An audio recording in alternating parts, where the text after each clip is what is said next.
ito po ang Smart 6-feet sublimation printer natin, which is wala naman pong problema. All is working, and subli roll press is okay naman po, wala naman tayong problema.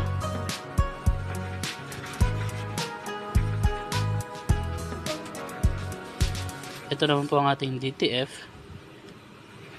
working naman po siya.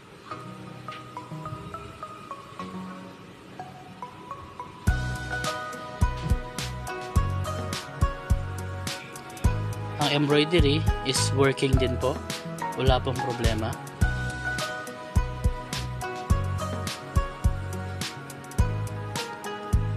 Ang lanyard is working din po, maayos po ito at wala pong problema. Ganoon na rin po ang ating cameo silhouette, working din po. Ang ating dual heat press is working din po.